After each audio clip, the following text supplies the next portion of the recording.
FM band 102.6 megahertz पर ये आकाशवाणी का सागर केंद्र है। दोपहर के 12 बजे हैं। आइए सुनते हैं ये भेंट वार्ता का विषय है कोविड-19 और आयुष चिकित्सा पद्धति। इस भेंट वार्ता में आयुर्वेद विशेषज्ञ और पूर्व संभागीय आयुष अधिकारी डॉक्टर HL जैन से बातचीत कर रहे हैं दीपक निषाद। तो आइए सुनते हैं ये भेंट वार्ता। नमस्कार श्रोताओं, स्वागत करते हैं आपका इस भेंट वार्ता में। और आज की इस भेंट वार्ता में भाग लेने के लिए हमारे साथ बेहद खास मेहमान जुड़े हुए हैं। आप हैं डॉक्टर हीरालाल जैन, विशेषज्ञ आयुर्वेद और पूर्व संभागीय आयुष अधिकारी। आपका हम बहुत बहुत स्वागत करते हैं आकाशवाणी से जुड़ने के लिए। और डॉक्टर HL जैन साहब, सबसे पहले आपसे हम जानना चाहेंगे कि तमाम लॉकडाउन के बाद उपाय किए गए हैं, लोग अपने घरों में हैं, बाहर नहीं निकल पा रहे हैं, बाहर की सामग्री उनके घर में भी बहुत मुश्किल से आ पा रही है। तो घर में रह करके एक व्यक्ति अपनी इम्यूनिटी को यानी अपनी रोग प्रतिरोधक क्षमता को कैसे बढ़ा सकता है, क्या कहना है आपका? आयुर्वेद की दृष्टि से कि कोरोना की जो बीमारी है, इसके बचाव में घर में उपलब्ध जो किचन के काम में आने वाली चीजें हैं, उनसे भी व्यक्ति अपने आप को रोग से बचा सकता है जी।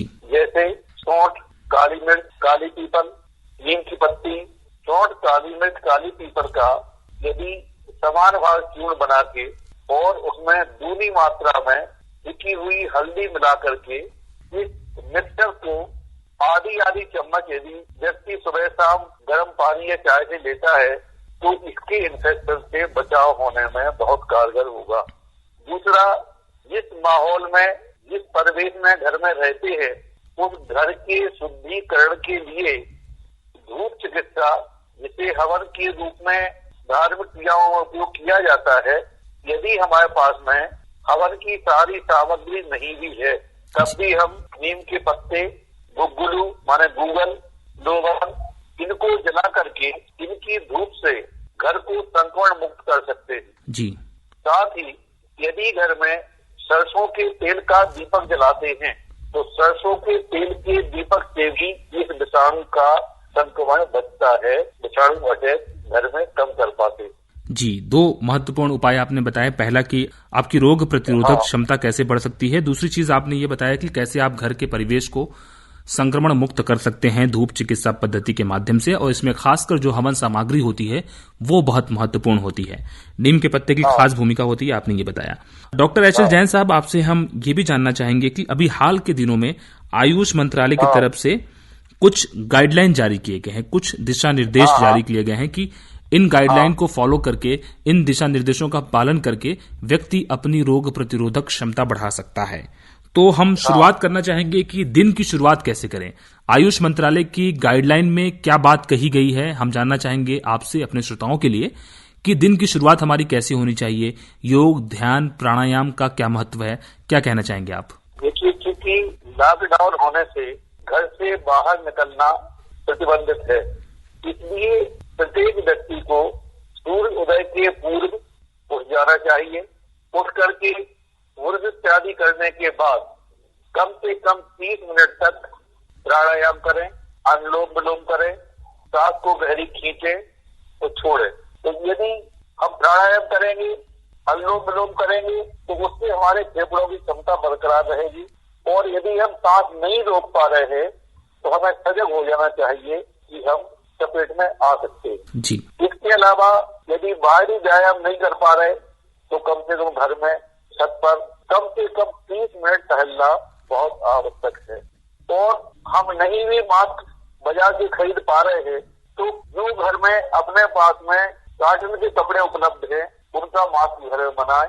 कम से कम एक व्यक्ति के लिए 2 या 3 मास्क बनाएं, जिनको एक बार उपयोग के बाद 4-6 घंटे बाद में गर्म पानी में साबुन से धो करके धूप में सुखा लें तो इन्फेक्शन मुक्त हो जाएगा और हमें बाजार के मास्क की जरूरत नहीं पड़ेगी जी। डॉक्टर HL जैन, आपने घरेलू उपाय बताएं कि कैसे प्राणायाम करके और सुबह का टहलना बहुत जरूरी होता है। खासकर ये बीमारी जो होती है कोविड-19, ये फेफड़ों की क्षमता को प्रभावित करती है। और आपने ये बताया कि प्राणायाम, योग जैसी जो क्रियाएं हैं, ये आपके फेफड़े की क्षमता को बहुत बढ़ा देती हैं। बहुत महत्वपूर्ण चीज ये आपने बताई। इसके साथ ही साथ दो चीजों के ऊपर खास कर आपका हम ध्यान और चाहेंगे कि सुबह का धूप लेना कितना जरूरी होता है, पहली चीज। दूसरी चीज कि कुछ लोग अपने दिन की शुरुआत गर्म पानी से करते हैं, तो क्या इस समय हमें गर्म पानी की आदत डाल लेनी चाहिए? ये हमारी रोग प्रतिरोधक क्षमता को बढ़ाने में कितना योगदान दे सकती है? देखिए, गर्म पानी का उपयोग इस बीमारी के लिए बचाव का भी कार्य करता है और अटैक से बचाता भी है। चाय से भी कम गर्म पानी व्यक्ति दिन में 4 बार भली आधे गिलास पिए। जो सुबह की अपन चाय पीते हैं, चाय में चाय पत्ती डाले ठीक है, लेकिन कम से कम एक व्यक्ति के मान से 1 लौंग का पाउडर पत्ती के साथ चाय में डाले, उस चाय का उपयोग करें। उससे इम्यूनिटी भी बढ़ती है और साथ में कोरोना वायरस का इफेक्ट गले के ऊपर जल्दी नहीं होता है। जहाँ तक धूप सेवन की बात है, तो आज के जो गर्मी का समय है, इसमें 8 बजे से 9 बजे के बीच में आधा घंटे धूप व्यक्ति को लेना चाहिए, क्योंकि 10 बजे के बाद जो धूप तेज हो जाती है, उस धूप में बैठ पाना संभव नहीं है। उस तरह की वो पत्ती भी डालती। धूप का दूसरा उपयोग ये भी है कि हम जो कपड़े हैं, यदि बाहर पहन के गए, किराना का सामान लेने गए, अगर हम तत्काल आके नहीं भी धो पाते हैं, तो कम से कम उनको धूप में डाल लें। यदि वो 4 घंटे 3 घंटे तेज धूप में पड़े रहेंगे, तो उनका इन्फेक्शन नहीं रहेगा। उसमें कम से कम हाथ अच्छे से साबुन से धोना आवश्यक है, उसमें कहीं कमी नहीं है। जी, हाथ धोना बहुत आवश्यक है। और आपने धूप के सेवन की बात भी बताई कि धूप का सेवन भी महत्वपूर्ण है। इसके साथ ही साथ आपने चाय की बात की कि हर व्यक्ति के मान से 1 लौंग का पाउडर जरूर डालना चाहिए। इसमें हम आपसे खासकर जानना चाहेंगे कि चाय जब हम पीने की बात करते हैं, चाय को भी काफी महत्वपूर्ण बताया गया है, इसमें काफी कारगर बताया गया है। तो चाय कैसा होना चाहिए? क्या उसमें दूध की मात्रा मिलानी चाहिए? और चाय में हमें चाय पत्ती के अलावा और कौन कौन से वो हमारे जो प्राकृतिक तत्व हैं, जैसे लौंग हो गया, काली मिर्च हो गया, अदरक हो गया, और क्या क्या हमें इसमें जोड़ना चाहिए? चाय में 1/3 दूध डालें, लौंग के अलावा हल्दी, काली मिर्च, सौंफ, लेकिन इनकी मात्रा व्यक्ति के अनुसार थोड़ी ही होना चाहिए। माने ऐसा भी नहीं कि आधी चम्मच सौंफ डाल दें, बहुत माने 100 mg सौंफ, जितनी काली मिर्च, जितनी काली पीपल, हल्दी जरूर आधी चम्मच डाल सकते। 2-3 आदमी चाय बनती है तो आधी चम्मच हल्दी डाले। हल्दी एंटी एलर्जिक का भी काम करती है और गले के इन्फेक्शन से बचाती है। जी, गले के इन्फेक्शन से बचाती है, गले के संक्रमण से बचाती है। बहुत महत्वपूर्ण उपाय आप बता रहे हैं डॉक्टर एचएल जैन। इसके साथ ही साथ हम मसालों की बात करेंगे। भारतीय खाद्य सामग्री में मसालों की अधिकता वैसे ही पहले से होती है, लेकिन अभी हम खासकर अगर कोविड-19 के मद्देनजर बात करें, और उसमें भी आयुष मंत्रालय द्वारा जो जारी दिशा निर्देश हैं, इसमें भी मसालों की खास बात कही गई है। हल्दी की बात की गई है, जीरा की बात की गई है, अदरक की बात की गई है, धनिया की बात की गई है, दालचीनी, काली मिर्च की बात की गई है। इसे आप कैसे बताएंगे हमारे श्रोताओं के लिए कि इनका सेवन कैसे किया जाए, और ये हमारी रोग प्रतिरोधक क्षमता को बढ़ाने में ये किस प्रकार से मददगार सिद्ध हो सकते हैं? देखिए, हल्दी, जीरा तो सामान्यतः सभी व्यक्ति डालते हैं, लेकिन दालचीनी जो सूखी सब्जियां बनाते हैं जी, छोले, राजमा, उन चीजों में ज्यादा अच्छी। और हरी धनिया पत्ती का उपयोग अभी करना ही नहीं चाहिए। और जो भी सब्जियां हैं, अच्छा ये है कि फ्रिज में नहीं रखें, फ्रिज के पानी का भी उपयोग ना करें। और सब्जियां बाजार से लाने के बाद सबसे पहले कम से कम इतने गर्म पानी में जिसमें हाथ डुबा के हम थोड़ी देर भी हाथ अंदर पानी के ना रख सके, इतने गर्म पानी में सब्जी डाल के 5 मिनट धो लेना चाहिए। और सौंठ, काली मिर्च, काली पीपल की जिन सब्जियों में जितनी ऐसी अनुकूलता है, यदि कोई पेशेंट एसिडिटी वाले हैं, जिनको हाइपर एसिडिटी होती है, रोज उनको एसिड शमन करने के लिए पेंटो वगैरह दवाइयां खाना पड़ती है, वो सौंठ का उपयोग कम करें। काली मिर्च का उपयोग उनके लिए ठीक है, जीरे का उपयोग उनके लिए ठीक है, लेकिन वो सौंठ का उपयोग कम करें। डॉक्टर एचएल जैन, आपने सावधानियां भी बताई कि कैसे आपको किन मरीजों को या किन व्यक्तियों को सौंठ का प्रयोग करना है, किन्हें नहीं करना है। एक और बात बहुत महत्वपूर्ण कही गई है आयुष मंत्रालय के गाइडलाइन में, वो है च्यवनप्राश का सेवन। तो ये जो डायबिटिक हैं, डायबिटिक लोग किस प्रकार के च्यवनप्राश का सेवन कर सकते हैं, और सामान्य लोग किस प्रकार के च्यवनप्राश का सेवन कर सकते हैं, और क्या गर्मियों में इनका सेवन करना उचित है? वर्तमान में शुगर फ्री च्यवनप्राश भी उपलब्ध होने लगा जी। पूर्व में केवल च्यवनप्राश शुगर बेस ही बनता था, लेकिन अब शुगर फ्री च्यवनप्राश भी उपलब्ध हो रहा है। तो जो डायबिटिक है उनको शुगर फ्री च्यवनप्राश लेना चाहिए। और च्यवनप्राश गर्मी होने से गर्म करेगा ऐसी कोई बात नहीं। च्यवनप्राश इम्यूनिटी बढ़ाने में बहुत सहायक है और च्यवनप्राश को खाली पेट भी लेना चाहिए। सुबह का टाइम सबसे अच्छा है, यदि दोनों टाइम लेते हैं तो शाम को भी ले सकते हैं, लेकिन खाने के बाद कभी च्यवनप्राश नहीं लेना चाहिए, खाने के पहले लें। और च्यवनप्राश खाने के बाद कम से कम 8 घंटे चाय ना पिए, चाय कम से कम 8 घंटे बाद पिए। च्यवनप्राश में इम्यूनिटी बूस्टर कम से कम 20 ऐसे द्रव्य है जो इम्यूनिटी बढ़ाने में काम करते हैं, जिसको आंवले के रूप में च्यवनप्राश का बीज माना जाता है। आंवला भी इम्यूनिटी बढ़ाने में बहुत सहायक है। उसमें गुड़ीची, चित्रकूट, जायफल, दालचीनी, ये सारे कम से कम 40 द्रव्य डलते हैं और इनको अलग अलग ढूंढ पाना और ले पाना संभव नहीं है। इसलिए च्यवनप्राश का उपयोग बच्चों से लगा के बूढ़ों तक हर कोई ले सकता है। डायबिटिक है वो शुगर फ्री च्यवनप्राश में, हाइपरटेंशन है उनको च्यवनप्राश लेने में कोई दिक्कत नहीं। बस एक बच्चों को मात्रा 1 चम्मच और बड़ों को 2 चम्मच 10 ml, इससे ज्यादा च्यवनप्राश एक खुराक में नहीं लेना चाहिए। च्यवनप्राश का सेवन अत्यंत उपयोगी है और इनको ऐसा भी नहीं कि हमने 2 दिन 5 दिन लेने के बाद बंद कर दिया। अभी जो स्थिति है उसके अनुसार तो लगातार 2-3 महीने लेना चाहिए ताकि हम अपनी क्षमता बरकरार रखें और कोविड के इन्फेक्शन से और अन्य बीमारियों के इन्फेक्शन से भी बच सकें। जी, बहुत महत्वपूर्ण बात आपने बताई। आमतौर पे लोग ये माना करते थे कि सर्दियों में च्यवनप्राश का प्रयोग करना ठीक है, गर्मियों में ये गर्मी बढ़ा देगा, लेकिन आपने बताया कि अभी खासकर कोविड-19 की स्थिति को देखते हुए इसका सेवन करना किसी भी प्रकार से नुकसानदायक तो नहीं है, बल्कि ये आपकी रोग प्रतिरोधक क्षमता को बढ़ाएगा। और इसमें 40 प्रकार के वो द्रव्य पाए जाते हैं जो बहुत दुर्लभ होते हैं, इनको अलग अलग ढूंढना भी बड़ा मुश्किल होता है, इसलिए इसका सेवन करना बहुत जरूरी है। खाली पेट इसका सेवन किया जाए, ये आपने बताया। बहुत उपयोगी जानकारी हमारे श्रोताओं तक आपके माध्यम से पहुंच रही है। अब आपसे एक चीज ये जानना चाहेंगे डॉक्टर एच एल जैन कि गिलोय का बहुत महत्व होता है। आंवला, गिलोय, नीम, तुलसी, इनके महत्व के बारे में बहुत जोर दिया गया है। ये कैसे हमारे रोग प्रतिरोधक क्षमता को बढ़ाने में अपनी भूमिका निभाते हैं? देखिए, गिलोय यदि अपने को हरी उपलब्ध होती है, शहर में तो उपलब्ध भी नहीं हो पाती है, लेकिन ग्रामीण क्षेत्र में हरी गिलोय सहजता से मिल जाती है। यदि हरी गिलोय मिलती है तो एक व्यक्ति को 1.5 फुट की बेल के मान से, इसकी बेल होती है, एक व्यक्ति को 1.5 फुट गिलोय को कूट करके पानी पिंछा दे करके उसका रस निकाल के पीना चाहिए। और यदि गीली उपलब्ध नहीं है तो सूखी गिलोय 5 ग्राम को 1 गिलास पानी में उबाल के जब 4था गिलास शेष बचे वो पानी छाड़कर एक व्यक्ति के हिसाब से सुबह शाम पीना चाहिए।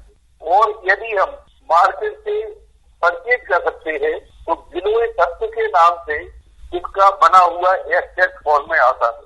जी। उसमें एक व्यक्ति को 250 ml माने 1 ग्राम की मात्रा में गुड़ के साथ, शक्कर की चाशनी के साथ उपयोग करना चाहिए। इम्यूनिटी बूस्टर में गिलोय का बहुत अच्छा रोल है। गिलोय हेपेटो प्रोटेक्टेड भी है, रेस्पिरेटरी सिस्टम को क्लियर करने वाला है, जो कफ बनता है कफ के लिए सामक है। और गिलोय डायबिटीज को भी कंट्रोल करता है। इसका टेस्ट कड़वा होता है, ये बात जरूर अपन कह सकते हैं कि पीने में टेस्टी नहीं है जी, लेकिन इसमें एक ही चीज छोड़ दी जाए कि टेस्ट नहीं है तो सारे गुण गिलोय से पूरे हो जाते हैं और गिलोय उपलब्ध होना कठिन नहीं है और उपयोग करना भी सरल। जी, गिलोय का प्रयोग करना सरल है और कफ शामक होता है और डायबिटीज को भी दूर करने में मददगार होता है। साथ ही साथ ये आपकी रोग प्रतिरोधक क्षमता तो बढ़ाता ही है। डॉक्टर एच एल जैन साहब, आपसे अब हम जानना चाहेंगे कि काढ़ा की बहुत चर्चा हो रही है और आयुष मंत्रालय ने भी काढ़ा के बारे में जिक्र किया है, तो काढ़ा कैसे व्यक्ति बना सकता है घर में बैठे हुए, घर की सामग्री से? काढ़े का यदि गवर्नमेंट सप्लाई वाला पैकेट मिल रहा है ठीक है, यदि नहीं मिल रहा है तो व्यक्ति गुड़ बेल माने गिलोय, सौंठ, काली मिर्च, काली पीपल, यदि हम एक मोटी व्यवस्था बताएं तो 50 ग्राम गिलोय की बेल सूखी हुई, 10 ग्राम काली मिर्च, 10 ग्राम सौंठ, 10 ग्राम काली पीपल, इनको कूट के मिक्सचर बना दें और एक व्यक्ति के हिसाब से 1 चम्मच पाउडर 1 गिलास पानी में उबालें। यदि 5 लोगों को बनाए तो 5 चम्मच पाउडर डाल दें और 2 गिलास पानी में उबाल दें। और जब वो पानी 1/4 बचे, काढ़ा बनाने की प्रक्रिया में मोटे बर्तन का उपयोग करना चाहिए और गैस या आग मध्यम रखना चाहिए, तेज आग पे नहीं पकाना चाहिए। और जब ये 1/4 तेज बचे, इसको छान करके हल्का गुनगुना बच्चों के लिए 20 ml, बड़ों के लिए 40-50 ml सुबह शाम पीना चाहिए। यही काढ़े के पैकेट आयुष मंत्रालय मध्य प्रदेश शासन द्वारा भी वितरित करवाए जा रहे हैं जी। लेकिन जिनके पास नहीं पहुंच पाते हैं तो वो उपयोग अपना घर में बना के कर सकते हैं। जी, बहुत महत्वपूर्ण बात आपने बताई कि काढ़े का प्रयोग आदमी कैसे कर सकता है और इसका निर्माण घर की सामग्री से घर में ही कैसे कर सकता है। और डॉक्टर एच.एल. जैन साहब, अब आपसे हम दूध के सेवन की बात करेंगे और खासकर हल्दी युक्त दूध के सेवन की बात बहुत जोरों पर हो रही है और आयुष मंत्रालय ने भी इसके सेवन के बारे में बताया है। तो किस प्रकार की हल्दी होनी चाहिए और इसका सेवन कब करना चाहिए हल्दी युक्त दूध का? देखिए, यदि प्लेन दूध आदमी पीता है तो आज के समय प्लेन दूध का उपयोग नहीं करना चाहिए। हल्दी डला हुए दूध के लिए सबसे बेटर तो ये है कि हल्दी को पीसकर पहले तवे पर सेक के रख ले, क्योंकि हल्दी यदि दूध में पर्याप्त नहीं उबलती है तो हल्दी कच्ची रहती है तो अपना प्रभाव पूरा नहीं दिखा पाती। इसलिए हल्दी पाउडर को तवे पर सूखा सेक के रख ले और 1 कप दूध में 1/4 से आधी चम्मच हल्दी पाउडर डाल दे सका हुआ। उसमें गुड़ शक्कर जो भी आदमी डालना चाहे वो अपने के अंदर डाल सकते हैं। उसको उबाले, उबाल के छान भी सकते हैं और बिना छाने भी पी सकते हैं।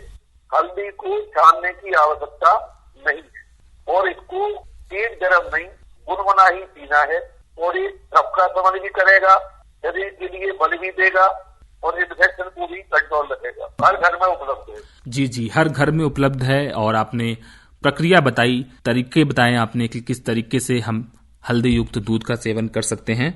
बहुत महत्वपूर्ण बातें आपके माध्यम से हमारे श्रोताओं तक पहुंच रही हैं। और आखिरी में अब आपसे हम ये जानना चाहेंगे कि नाक में कई लोग सोने से पहले देसी घी गरम डालते हैं, कुछ नारियल का भी तेल डालते हैं, तो ये कहाँ तक उचित है और ये इससे क्या हमारा जो नेजल ट्रैक होता है इसमें जो इन्फेक्शन होने की संभावना होती है, संक्रमण होने की संभावना होती है, क्या ये कम करता है? अणु तेल का उपयोग करने के लिए निर्देश दिए गए, लेकिन अणु तेल मार्केट में इतनी मात्रा में उपलब्ध नहीं है जी कि हर व्यक्ति के घर पहुंच सके। इसलिए सबसे अच्छा है सरसों का तेल, गरी का तेल। सरसों का तेल इसमें ज्यादा प्रभावी है। सरसों का तेल नाक में डालना नहीं है, ड्रॉप से टपकाना है, उंगली में लेके नाक के अंदर लगाना है और ऊपर सूंघना है ताकि ये तेल की लेयर अंदर तक बन जाए। इस तेल की लेयर बनने से, क्योंकि कोविड-19 का इन्फेक्शन नाक, मुंह, आंख के द्वारा होता है और नाक इसमें ज्यादा ट्रैक जैसी जुड़ती है, तो यदि इस तेल का, सरसों तेल का उपयोग करते हैं, गरी तेल का उपयोग करते हैं, तो जो वायरस है वो सिस्टम के अंदर नहीं जा पाता है। तेल के प्रभाव से नासा क्षेत्र के बाहरी भाग में खत्म हो जाता है और इन्फेक्शन से बचाव होता है। इसका एक और उपयोग है कि जिन किसी को खंगाटे आते हैं और कहीं कहीं घुर्रक की आवाज आती है, यदि वो तेल का उपयोग सोते समय नाक में लगाते हैं तो उसमें भी कमी आती है और श्वास लेना आसान होता है। इसलिए तेल का प्रयोग सोते समय करना अच्छा है। और जिनको यदि कोई चीज उपलब्ध नहीं है, भी लगा सकते हैं, गरी का तेल लगा सकते हैं, बचाव तो होगा। जी, डॉक्टर एच.एल. जैन साहब, आखिरी में बस आपसे एक बात और हम जानना चाहेंगे, क्योंकि हम आयुष मंत्रालय की तरफ से जारी ये जो गाइडलाइन है, ये जो दिशा निर्देश हैं, इनके ऊपर हम चर्चा कर रहे हैं और ये दिशा निर्देश हमारी रोग प्रतिरोधक क्षमता बढ़ाने के लिए हैं, ना कि कोविड-19 संक्रमण से मुक्त दिलाने के लिए हैं। ये कोविड-19 का उपचार नहीं है, बल्कि ये कोविड-19 होने से आपको रोक सकता है यदि आपकी रोग प्रतिरोधक क्षमता मजबूत है। क्या कहना है आपका इसके बारे में? ये रोकने के लिए ही है। जो ये सिम्टोमेटिक पेशेंट है या नॉन कॉम्प्लिकेटेड पेशेंट है, हॉस्पिटलाइज है, उनको भी आयुर्वेद चिकित्सा के माध्यम से इजी क्योर किया जा सकता है, एलोपैथी के साथ भी और विदाउट एलोपैथी। और यदि चूंकि काम तो शुरू हो गया है, लेकिन ये बीमारी पहले अटैक में हुई, अभी कोई चीज आंकड़ों के रूप में परीक्षित सामने नहीं है, लेकिन आयुर्वेद चिकित्सा इसमें इफिकेसी बढ़ाने में बहुत कारगर है। और जो पेशेंट कॉम्प्लिकेटेड नहीं है उनके लिए आयुर्वेद औषधि के रूप में लक्ष्मी विलास रस, संसबनी बटी, कंकड़ भस्म, गिलोय तत्व, इनका उपयोग 250 mg की मात्रा में सुबह शाम दिन में 2 बार देना चाहिए। और मैं एक बात और जो अभी पहले आपको नहीं बता पाया जी, कि यदि व्यक्ति इलायची, कपूर, लौंग इनकी एक 2 पीस लेके एक पतले कपड़े में बांध करके गांठ टाइप बना ले, और यदि वो 8 घंटे, 1 घंटे, 2 घंटे में उसको सूंघता रहेगा तो भी इन्फेक्शन से बचाव में बहुत कारगर है। जी जी, कपूर का इसमें बहुत अच्छा रोल है। कपूर सूंघने से भी विषाणु का इन्फेक्शन बचता है।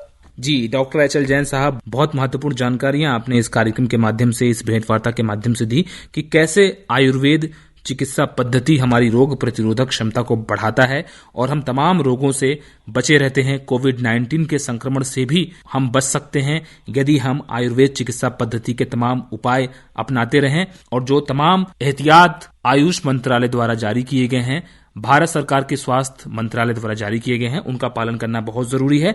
और आयुर्वेद चिकित्सा पद्धति, पारंपरिक चिकित्सा पद्धति बहुत मददगार है हमारी रोग प्रतिरोधक क्षमता बढ़ाने में। Doctor HL. जैन, विशेषज्ञ आयुर्वेद और पूर्व संभागीय आयुष अधिकारी, आपने हमारे कार्यक्रम में शिरकत की, हमारे श्रोताओं के लिए वक्त निकाला और इतनी महत्वपूर्ण जानकारियां इस भेंट वार्ता के माध्यम से हमारे तमाम श्रोताओं तक पहुंचाई। आपका हम बहुत बहुत शुक्रिया अदा करते हैं। अभी आप सुन रहे थे आयुर्वेद विशेषज्ञ और पूर्व संभागीय आयुष अधिकारी डॉक्टर एच.एल. जैन से दीपक निषाद की बातचीत का विषय था कोविड-19 और आयुष चिकित्सा पद्धति। ये आकाशवाणी का सागर केंद्र है।